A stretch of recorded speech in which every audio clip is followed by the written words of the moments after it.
जरा कल्पना कीजिए एक बहुत ही छोटी सी पेंटिंग की। अच्छा, कितनी छोटी? मतलब महज कोई 16 बाई 22 सेंटीमीटर की छोटी सी पेंटिंग, लेकिन उसे देखते ही ना आपके कानों में किसी प्राचीन संगीत के राग गूंजने लगे। अरे वाह, ये तो किसी जादू जैसा लगता है। बिल्कुल। या फिर सोचिए कि एक ऐसा पुराना लोकगीत है जिसकी सिर्फ ढोल की थाप सुनते ही हजारों की भीड़ के खून में आज भी एकदम उबाल आ जाए। तो हाँ, भारतीय कला में ये ताकत तो हमेशा से रही है। सही कहा आपने। मतलब जब हम भारतीय साहित्य और कला के इतिहास को खंगालते हैं ना, तो कहानियों और भावनाओं का एक ऐसा गुंथा हुआ संसार सामने आता है जो सच में किसी जादू से कम नहीं है। तो चलिए इसे थोड़ा विस्तार से समझते हैं। बिल्कुल। आज की हमारी ये जो गहन चर्चा है वो इसी अनूठे और बहुआयामी संसार को डिकोड करने के मिशन पर है। और हमारे श्रोताओं के लिए बता दूं कि आज हमारे पास स्रोतों का एक बेहद समृद्ध खजाना है। हाँ, और ये स्रोत बहुत ही विविध हैं। हाँ, जैसे इग्नू के कुछ बहुत ही शानदार अकादमिक विश्लेषण हैं और जुलाई 2015 की आजकल पत्रिका के ऐतिहासिक लेख भी हैं। और मुंशी प्रेमचंद की वो मशहूर किताब भी तो है, ग्राम्य जीवन की कहानियां। हाँ, और पता है इस किताब का मूल्य मात्र 180 रुपए है। सिर्फ 180? हाँ, लेकिन उसमें 26 बेजोड़ कहानियों का पूरा संग्रह है। और इसके अलावा हमारे पास महोबा के वीर आल्हा जैसी जो मौखिक लोक कथाएं हैं ना, उनके कुछ रोमांचक अंश भी हैं। तो मतलब आज का हमारा ये जो एपिसोड, या कह लें कि हमारी ये चर्चा है, ये उन श्रोताओं के लिए एकदम शॉर्टकट की तरह है जो कम समय में इतिहास और कला की गहरी समझ हासिल करना चाहते हैं। एकदम सही। हम शब्दों, पत्रों, मौखिक महाकाव्यों और लघु चित्रों की एक ऐसी यात्रा पर निकलेंगे जो कलाओं के काम करने के तरीके को पूरी तरह से स्पष्ट कर देगी। देखिए, इस यात्रा की सबसे खास बात यह है कि हम सिर्फ ये नहीं देखेंगे कि ये कलाएं क्या हैं, हम ये समझेंगे कि ये असल में काम कैसे करती हैं। मतलब उनका मैकेनिज्म क्या है? हाँ, बिल्कुल। हम ना अक्सर ज्ञान को अलग अलग खांचों में बांट देते हैं। जैसे साहित्य अलग बॉक्स में, संगीत अलग और चित्रकला एकदम अलग। हाँ, स्कूल में भी तो ऐसे ही पढ़ाया जाता है। बिल्कुल।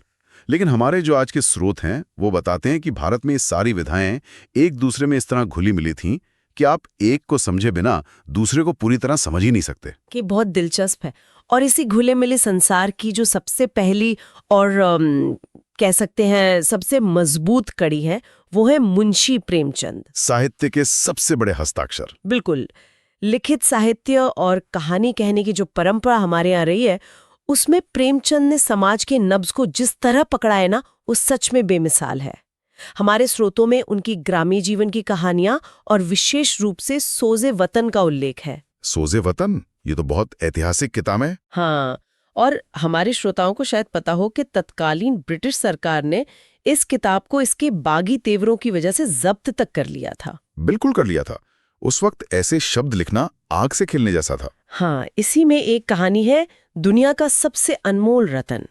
इसमें एक घायल राजपूत सिपाही का जो संवाद है वो एकदम दिल दहला देने वाला है। वो मुसाफिर वाला संवाद। हाँ, वो सिपाही कहता है, अगर तू मुसाफिर है तो आ मेरे खून से तर पहलू में बैठ जा। हमने हमलावर दुश्मन को बता दिया कि राजपूत देश के लिए कैसी बहादुरी से जान देता है। रोंगटे खड़े कर देने वाले शब्द हैं ये। सच में। और वो सिपाही आगे ये भी कहता है कि भले ही वो बेवतन है, मगर ये गनीमत है कि दुश्मन की जमीन पर मर रहा है।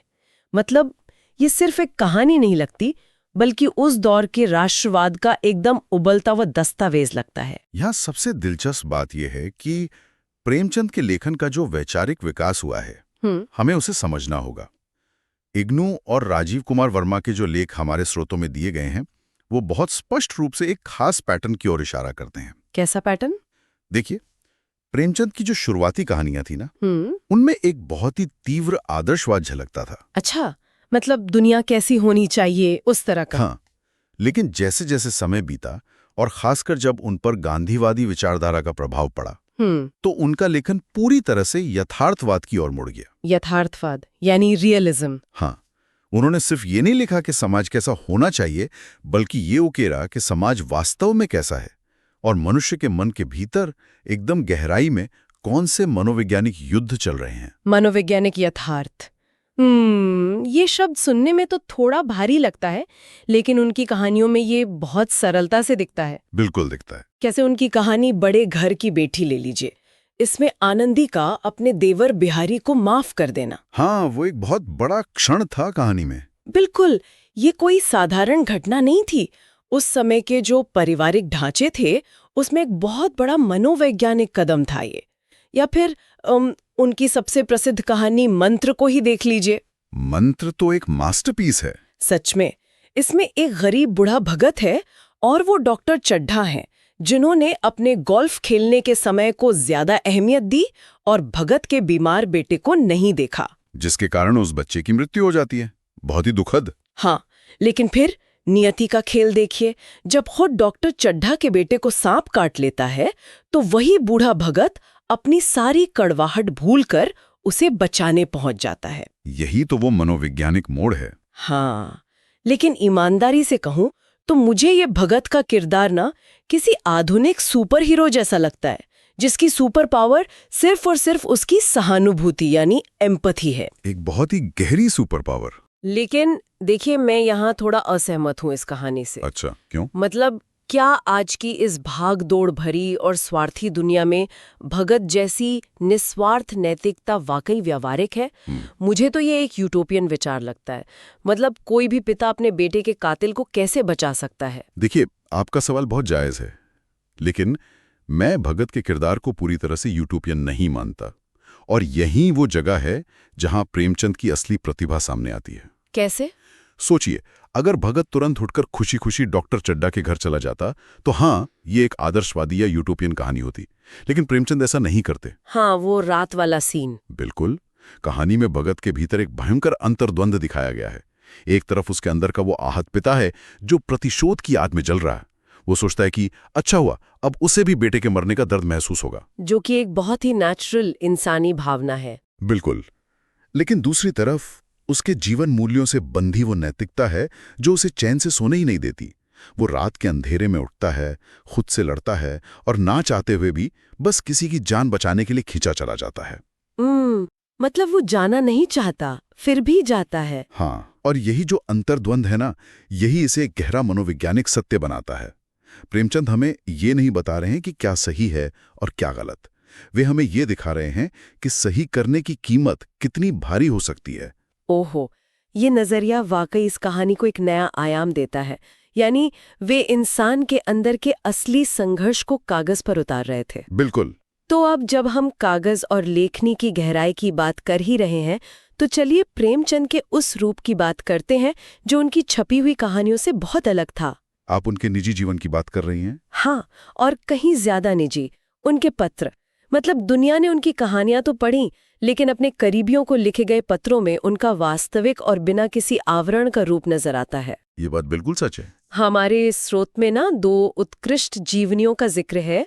एक है अमृत राय द्वारा लिखित प्रेमचंद कलम का सिपाही, जो कि एक क्लासिक है। हाँ, और दूसरी है मदन गोपाल द्वारा लिखित प्रेमचंद कलम का मजदूर, जो असल में एक अंग्रेजी जीवनी का अनुवाद है। दिलचस्प बात यह है कि इन दोनों जीवनियों का जो मुख्य आधार है वो प्रेमचंद द्वारा लिखे गए सैकड़ों पत्र ही हैं। बिल्कुल।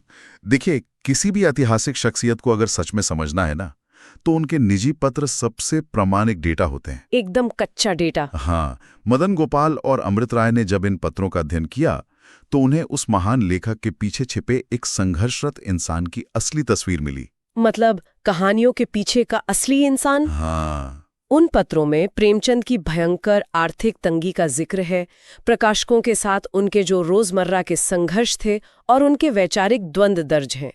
वे पत्र केवल साहित्य नहीं है, वे तत्कालीन भारत के सामाजिक और राजनीतिक इतिहास के जीवंत दस्तावेज हैं। और कहानी सच में यहाँ बहुत रोचक हो जाती है। मतलब आज के ज़माने में सोचिए, जब हम हर बात के लिए बस 1 सेकंड में मैसेज भेज देते हैं, तो पत्रों की वो दुनिया किसी दूसरे ग्रह की लगती है। सच में, आज तो बस टाइप किया और सेंड। हाँ, मैं तो हाथ से लिखे पत्रों को ना कागज पर उकेरे गए डीएनए की तरह देखती हूँ। डीएनए, ये बहुत अच्छी तुलना है ना? मतलब उसमें इंसान की लिखावट का दबाव होता है। अगर वो गुस्से में है तो कलम के तेज चलने के निशान दिखते हैं, उसकी जल्दबाजी दर्ज होती है। एकदम, भावनाएं कागज पर छप जाती थी। बिल्कुल। आज जब संचार इतना तेज हो गया है, तो क्या हम उस ठहराव को और उस भावनात्मक गहराई को हमेशा के लिए खो चुके हैं? एक पत्र को हफ्तों तक सहेजने और उसका इंतजार करने में जो भावना पनपती थी, वो एक इंस्टेंट मैसेज में कहाँ मिल सकती है? ये तुलना बहुत ही सटीक है कि पत्र असल में भावनाओं का भौतिक रूप थे। उस दौर में जब संचार में समय लगता था ना, तो शब्दों का चयन बहुत सोच समझ कर होता था। हाँ, लोग फालतू बातें कम लिखते थे। बिल्कुल, हर एक शब्द की कीमत ज्यादा होती थी। पत्र का इंतजार करना अपने आप में एक मनोवैज्ञानिक प्रक्रिया थी, जो भेजने वाले और पाने वाले के बीच के रिश्ते को और भी गहरा करती थी। एकदम सही।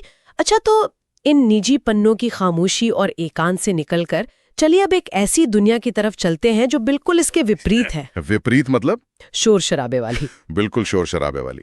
उस कहानी की ओर जिसे कभी एकांत में पढ़ा ही नहीं गया, बल्कि हजारों के भीड़ में सुना और जिया गया। आप मौखिक परंपरा की बात कर रही हैं? हाँ, विशेषकर लोक कथाओं के शोर और महोबा के वीर आला उधल के महाकाव्य की। ये हमारी मौखिक परंपराओं का संभवतः सबसे ऊर्जावान और प्रभावशाली हिस्सा है। सच में, इसकी तो ऊर्जा ही अलग है। ये 13वीं शताब्दी के महोबा के राजा परमालदेव के दरबार की कहानी है। आल्हा और ऊदल दोनों चंदेल राजपूत वीर थे। हाँ, और इनके बचपन की कहानी भी बहुत दिलचस्प है ना? बिल्कुल। जब इनके पिता जसराज की मृत्यु हो गई, तो राजा परमालदेव की रानी मल्लिहा ने इन अनाथ बच्चों का पालन पोषण बिल्कुल अपने सगे बेटों की तरह किया। और फिर ये दोनों भाई आगे चलकर अपनी वीरता के ऐसे झंडे गाड़ते हैं कि उनका शौर्य आज भी उत्तर भारत के लोकगीतों में पूरी तरह जीवित है। हमारे स्रोतों में इस आल्हा गायन का जो दृश्य वर्णित है ना, वो सच में हैरान कर देने वाला है। मतलब इसे सिर्फ एक गीत कहना तो इसके साथ अन्याय होगा। हाँ, वो तो एक पूरा परफॉर्मेंस होता है। जरा कल्पना करें हमारे श्रोता, गांवों में एक बड़ा सा मैदान है जहां हजारों की भीड़ जमीन पर बैठी है। गायक बीच में एक मोढ़े पर यानी स्टूल पर बैठा है। और उसकी आवाज? बिल्कुल, उसकी आवाज का नियंत्रण अद्भुत है। कभी एकदम से गगनभेदी हो जाती है, एकदम तेज, और कभी एकदम मध्यम। उसके हाथों के तेज और आक्रामक इशारे, चेहरे के बदलते भाव, और सबसे बड़ी बात, ढोल की थाप। हाँ, बैकग्राउंड में बजती ढोल की वो मर्दाना लय। मतलब बिना किसी वीएफएक्स या स्क्रीन के ये अनुभव किसी आधुनिक 4D रॉक कॉन्सर्ट से कम नहीं लगता। 4D रॉक कॉन्सर्ट, क्या बात है ना? 800 या 900 साल पुरानी ये कला आज भी रामायण जितनी ही लोकप्रिय बताई गई है। मेरा सवाल ये है कि सदियों बाद भी ये जादू काम कैसे करता है? बिना पढ़े कोई कहानी इतने गहरे तक कैसे उतर जाती है? देखिए, इसका जो रहस्य है ना, वो उस सादी और आम फहम जबान में छिपा है, जिसका जिक्र हमारे स्रोतों में भी किया गया है। आम फहम जबान यानी आम लोगों की भाषा? बिल्कुल, ये कला आम जनमानस की भाषा का प्रयोग करती है, और इसके काम करने का तरीका बहुत ही वैज्ञानिक है। वैज्ञानिक? वो कैसे? जब गायक ढोल की एक विशेष उग्र लय पर उन वीर रस के शब्दों को गाता है ना, तो वो सचमुच श्रोताओं के हृदय की गति को, उनकी हार्टबीट को सिंक्रोनाइज कर देता है। बाप रे, हार्टबीट सिंक्रोनाइज कर देता है? हाँ, ये सिर्फ लोगों के मनोरंजन के लिए नहीं था। ये उस समाज में वफादारी, त्याग और बहादुरी के मूल्यों को एक पीढ़ी से दूसरी पीढ़ी तक ट्रांसफर करने का एक बहुत ही शक्तिशाली सामाजिक तंत्र था। युद्ध के मैदान की उस ऊर्जा को एक गांव के शांतिपूर्ण मैदान में पुनर्जीवित कर देना ही इस मौखिक महाकाव्य की असली सफलता है। ओह, ये तो सच में दिमाग घुमा देने वाला है कि कैसे ढोल की लय का इस्तेमाल एक मनोवैज्ञानिक उपकरण के रूप में किया जाता था। बिल्कुल। खैर, युद्ध के मैदान के इस शोर, इस उग्र ऊर्जा से निकलकर अब हम थोड़ा शांत और कोमल हिस्से की ओर मुड़ते हैं। पौराणिक कथाओं की तरफ। हाँ, भारतीय पौराणिक कथाओं के उस मार्मिक हिस्से की ओर जहां मानवीय भूल और नियति का एक अजीब ही खेल देखने को मिलता है। हम बात कर रहे हैं शकुंतला की कथा की। एक बहुत ही खूबसूरत और दर्द भरी कहानी। हमारे स्रोत यानी आजकल पत्रिका के जुलाई 2015 अंक में इस कहानी के मनोवैज्ञानिक पहलुओं की बहुत ही सुंदर व्याख्या की गई है। देखिए, शकुंतला और राजा दुष्यंत की कथा कोई साधारण प्रेम कहानी नहीं है। इसमें घटनाओं का एक बहुत ही जटिल ताना बाना है। श्राप वाली घटना? हाँ, शकुंतला अपने पति राजा दुष्यंत की यादों में इस कदर खोई हुई है कि उसे इस बात का तनिक भी भान नहीं रहता कि महान ऋषि दुर्वासा उसके द्वार पर आए हैं, और फिर इस अनदेखी से क्रोधित होकर ऋषि उसे वो भयानक श्राप देते हैं। कि जिसकी याद में तू इस कदर खोई है वो तुझे भूल जाएगा। बिल्कुल। और यहीं से कहानी में वो नाटकीय मोड़ आता है। मतलब दुष्यंत की दी हुई जो पहचान की अंगूठी थी वो नदी में गिर जाती है, जिसे एक मछली निगल लेती है। हाँ, फिर किसी तरह वो मछली एक मछुआरे के जाल में फंसती है और अंततः वो अंगूठी वापस राजा तक पहुंच ही जाती है। और अंगूठी देखते ही राजा दुष्यंत की सोई हुई स्मृति वापस आ जाती है। बिल्कुल। और फिर कहानी के अंत में देवलोक के समीप शकुंतला और दुष्यंत का मिलन होता है, जहां वे अपने वीर पुत्र भरत को देखते हैं, जो निर्भय होकर एक शिंग शावक यानी शेर के बच्चे के दांत गिन रहा है। क्या अद्भुत दृश्य है वो। सच में। लेकिन पता है, मुझे ये कहानी सुनते हुए आज के डिजिटल युग का ख्याल आता है। डिजिटल युग? वो कैसे? ये जो गुम हुई अंगूठी है ना, हाँ। इसका विचार मुझे आज के डिलीटेड डेटा या गुम हुए पासवर्ड जैसा लगता है।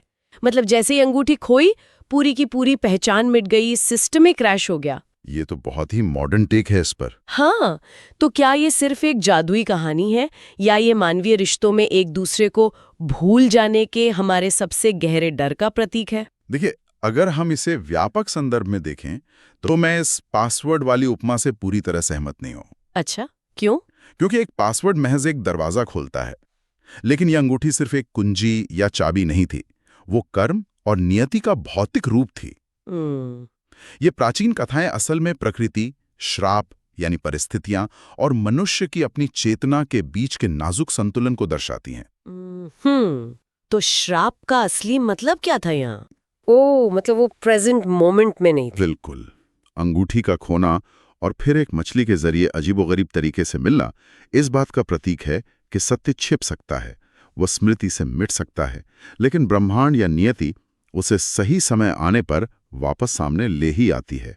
ये सिर्फ याददाश्त खोने की कहानी नहीं है, ये कर्मों के फलित होने की कहानी है। वाह, ये नजरिया तो इसे जादुई चमत्कार से निकालकर एक गहरे जीवन दर्शन में बदल देता है, वर्तमान में जीने का महत्व। बिल्कुल। तो हमने शब्दों की ताकत मुंशी प्रेमचंद के यथार्थवाद में देखी, ढोल और आवाज की ताकत आल्हा के गायन में महसूस की, और पौराणिक कथाओं के जरिए इंसानी भूल और नियति को शकुंतला की कहानी में समझा। भावनाओं को अभिव्यक्त करने के अलग अलग रूप।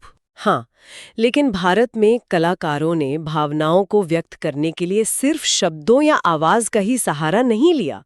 उन्होंने एक ऐसा माध्यम चुना जो शायद सबसे ज्यादा चौंकाने वाला है। और वो क्या है? उन्होंने भावनाओं को रंगों के जरिए बयां किया। और यहाँ हम बात कर रहे हैं रागमाला लघु चित्रकला की, यानी रागमाला मिनिएचर पेंटिंग्स। रागमाला चित्रकला भारतीय कला के इतिहास का सच में एक बहुत ही विस्मयकारी और अनोखा अध्याय है। बिल्कुल। रागमाला का शाब्दिक अर्थ ही है रागों की माला। हमारे देश के चित्रकारों ने एक ऐसा प्रयोग किया जो दुनिया में शायद कहीं और देखने को नहीं मिलता। संगीत को रंगों में ढालना। हाँ, उन्होंने संगीत के रागों जैसे राग भैरव, मालकोंस, हिंडोला, दीपकश्री और मेघ, और हमारी अलग अलग ऋतुओं जैसे ग्रीष्म, वर्षा, शरद, बसंत, इन सबको रंगों और आकृतियों के माध्यम से कैनवस पर उतार दिया। हमारे स्रोतों में खासकर मालवा और मेवाड़ घरानों की इस कला की विशिष्टता का जिक्र है। और यही बात तो मुझे सबसे ज्यादा अचरज में डालती है। मतलब इन चित्रों का आकार देखिए, मुश्किल से 16 बाई 22 सेंटीमीटर। बहुत ही छोटे है। हाँ, ये एक सामान्य किताब के पन्ने से भी छोटा आकार है, लेकिन उस छोटे से कैनवस पर इन घरानों के कलाकारों ने पूरी की पूरी दुनिया रच दी है। एकदम बारीक काम। उसमें नदियां बह रही हैं, तालाब हैं, पशु पक्षी हैं, और कंट्रास्टिंग रंगों का इतना शानदार उपयोग है कि आपकी नजर ही नहीं हटती। उन्होंने संगीत की धुन को मानवीय आकृतियों में, विशेषकर नायक नायिका भेद के रूप में, प्रकृति के बदलते मौसम के साथ मिला दिया। एक अद्भुत मिश्रण। मैं तो इसे प्राचीन काल का ऑडियो विजुअलाइजर या दृश्यमान संगीत कहना चाहूंगी। Visual music. विजुअल म्यूजिक, बहुत खूब। जरा सोचिए कि कोई व्यक्ति किसी संगीत की फ्रीक्वेंसी और उसकी भावना को सुनकर उसे लाल, नीले और गहरे हरे रंगों में तब्दील कर रहा है। क्या इन कलाकारों ने हमारे इंद्रियों यानी सेंसेस के बीच की दीवार को पूरी तरह तोड़ दिया था? ये काम कैसे करता होगा? ये एक बहुत ही महत्वपूर्ण सवाल खड़ा करता है, और इसका सीधा सा उत्तर यह है कि भारतीय कला परंपरा कभी भी खानों में या अलग अलग बॉक्स में बंटी ही नहीं थी। मतलब सब कुछ एक साथ जुड़ा हुआ था। बिल्कुल। इस कला के पीछे का जो मैकेनिज्म या तंत्र है, वो ये मान्यता है कि जो धुनी है उसका एक निश्चित रूप और रंग भी है, और जो रूप है उसकी एक ध्वनि भी है। अरे वाह! इसे आधुनिक विज्ञान में एक तरह का सांस्कृतिक सिनेस्थेसिया कहा जा सकता है। रागमाला के कलाकारों ने यह महसूस किया कि जब राग भैरव गाया जाता है तो मन में जो एक आध्यात्मिक, गंभीर और भारी भाव उठता है, उसे कैनवस पर कैसे दिखाया जाए। तो उन्होंने क्या किया? तो उन्होंने गहरे और तीखे रंगों का इस्तेमाल किया और उस राग को एक शिव स्वरूप नायक के रूप में चित्रित किया। उन्होंने संगीत, चित्रकला और कविता, इन तीनों को एक दूसरे का पूरक बना दिया।